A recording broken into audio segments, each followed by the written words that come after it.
여러분 안녕하십니까? 광주 MBC 뉴스데스크입니다. 광주FC가 홈 개막전에서 FC 서울을 완파하며 올 시즌을 산뜻하게 출발했습니다.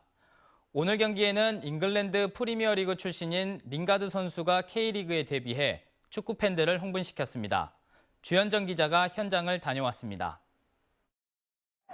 광주FC와 FC 서울의 개막전이 열린 광주 축구 전용구장. 역대급 예매 전쟁을 뚫어낸 팬들로 경기장 주변은 일찌감치 북적였습니다. 기념품 하나를 사더라도 긴 줄을 서야 했지만 겨울잠에서 깨어난 K리그가 반갑기만 합니다. 광주FC 화이팅! 느닷없이 찾아온 꽃샘 추위도 팬들의 열기를 잠재울 수는 없었습니다. 지난 시즌 구단 최고 순위인 1부 리그 3위까지 오르며 아시아 축구연맹 챔피언스리그 플레이오프행 티켓까지 떼낸 광주FC의 올 시즌 선전에 대한 기대감은 물론 올 시즌 처음으로 아침에 나가게 됐는데 제가 봤을 때 이정효 3년차는 아무도 못 막습니다. 잉글랜드 메뉴 출신의 슈퍼스타 제시 린가드가 몸을 푸는 모습을 직관하는 것만으로도 흥분이 가라앉지 않습니다. 아직까지 긴가민가 했거든요. 이게 오늘 왔어도 진짜 링가드가 서울 선수인가 했는데 직접 보니까 너무 좋습니다. 오늘 개막전 티켓은 온라인 판매 2분 30초 만에 매진됐습니다. 광주FC는 올해 전용 좌석을 200석 더 늘렸는데요. 보시는 것처럼 개막전부터 7,700석이 관객들로 모두 채워졌습니다. 이정효 감독과 김기동 감독의 지략 대결로도 눈길을 끌었던 이날 경기는 광주가 2대0 완승을 거두며 서울을 완파했습니다. 전반 20분부터 터진 원조 광주맨 이희균의 선제골에 이어 후반 추가 시간 가브리엘이 쏘아 올린 쐐기골까지 골망을 흔들며 광주FC의 저력을 입증했습니다. 광주FC는 올 시즌 K리그와 코리안컵, 아시아 축구연맹 챔피언스리그 엘리트 플레이오프까지 3개 대회를 병행하며 또 한 번의 기적을 써내려갈 준비를 마쳤습니다. MBC 뉴스 주현정입니다. 3월이 됐고 모레부터는 새학기가 시작됩니다. 광주시 교육청은 정규 수업이 끝난 후에도 학생들에게 교육 프로그램을 제공하는 늘봄 학교를 시작합니다. 당장 시범 운영에 들어가는데 현장에선 우려의 목소리가 많습니다. 천홍희 기자가 취재했습니다. 수업 시간 외에도 학교에서 아이들을 돌봐주는 늘봄 학교가 오는 1학기부터 광주 32개 초등학교에서 시작됩니다. 초등학교 1학년 학생 누구나 이용 가능한 늘봄 학교는 맞벌이 가정의 보육 부담을 덜고 사교육비를 줄이겠다는 취지로 시작됐습니다. 초등학교 1학년 학생들은 수업이 끝나는 오후 1시부터 최대 오후 4시 반까지 학교에 남아있을 수 있습니다. 정부는 오는 2026년까지 늘봄 학교 이용 대상을 1학년부터 6학년까지 모든 초등학생으로 확대 나갈 예정입니다. 기존에 운영됐던 방과후 학교와 돌봄 교실은 비용을 내야 하거나 소수의 학생만 참여할 수 있었지만 늘봄 학교는 인원 제한 없이 2시간 이내 프로그램은 무료로 이용할 수 있다는 게 장점입니다. 현재까지 32개 초등학교 1학년 학생 2,100여 명 중 70%인 1,480여 명이 신청했습니다. 학부모들은 안심하고 자녀를 학교에 맡길 수 있기 때문에 본인들의 직장생활도 충실히 할 수 있을 것 같고요. 기존에 보육을 맡길 데가 없어서 학원으로 아이들이 수강 신청을 했다면 학습비가 예산이 많이 줄어들 거라 생각합니다. 하지만 광주 지역 교사단체들은 늘봄 학교를 졸속으로 추진하고 있다며 반발하고 있습니다. 교사들이 수업 준비할 교실을 늘봄 학교 이용 공간으로 내줘야 하고 기간제 강사를 투입하는 것만으로는 전담 인력 확보가 어렵다는 겁니다. 교육이 끝나고 난 그 뒤의 시간은 보육의 영역이거든요. 공간은 학교를 사용을 하되 운영이라거나 이런 고민들은 지자체에서 함께 조금 고민을 해주면은 조금 더 문제를 해결해 나가는데 좀 좋지 않을까.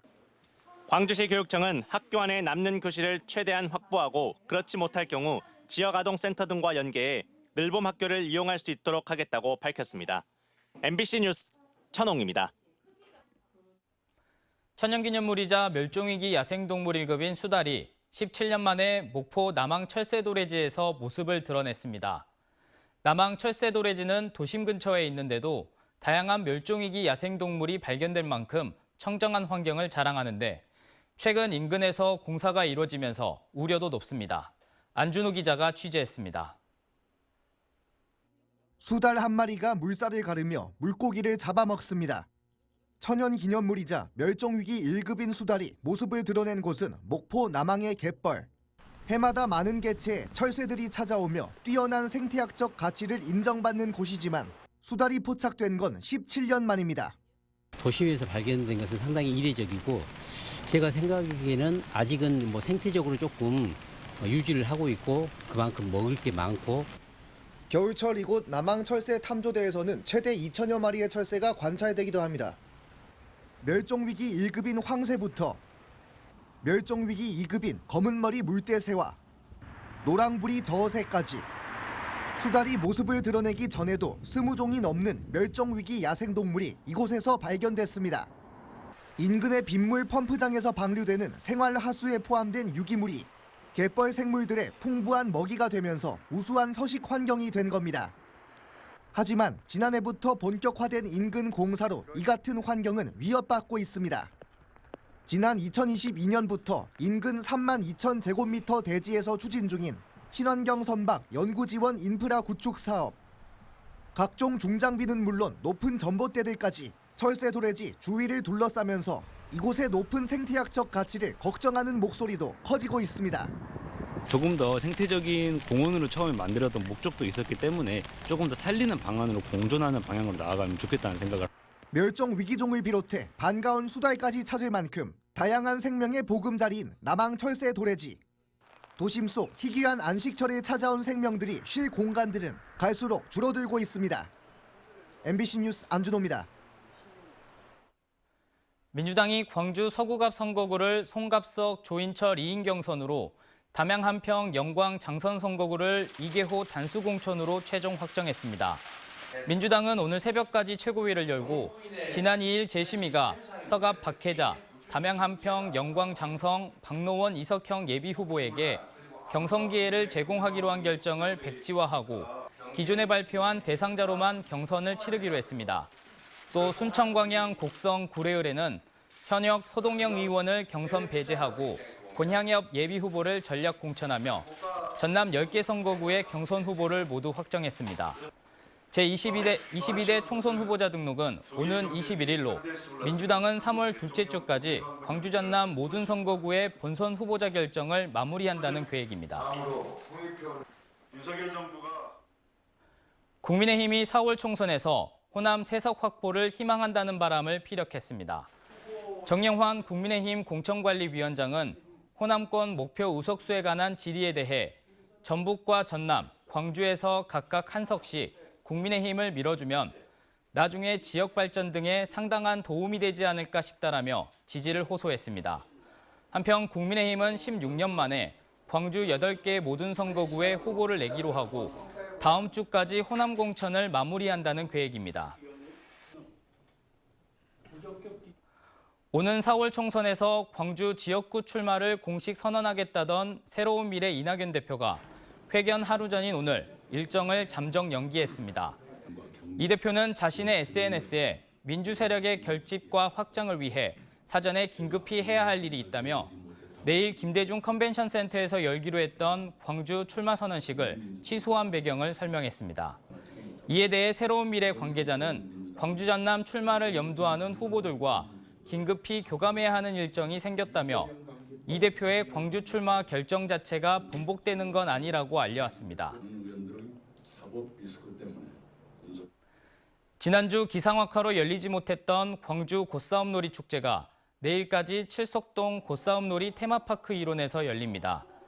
정월대보름은 지났지만 한 해 안녕과 풍년을 기원하는 이번 행사는 중요 무형문화재 제33호로 지정된 곶싸움놀이 시연과 각종 전통 세시풍속 체험, 농악놀이 등의 공연으로 채워집니다. 곶싸움놀이 보존회는 내일 오전 11시부터 오후 5시까지 대촌산단 입구와 포충사 주차장으로 가는 셔틀버스도 운영합니다. 오늘 오후 4시쯤 장성군 장성읍의 한 주택에서 불이 나 집주인으로 추정되는 92살 신모 씨가 숨진 채 발견됐고 신 씨의 남편인 94살 김모 씨도 얼굴에 1도 화상을 입어 병원으로 이송됐습니다. 불은 거실과 부엌을 태우고 30여 분 만에 꺼졌습니다. 경찰과 소방당국은 신 씨가 평소 거동이 불편했다는 진술을 토대로 남편 등을 상대로 정확한 화재 원인을 조사하고 있습니다.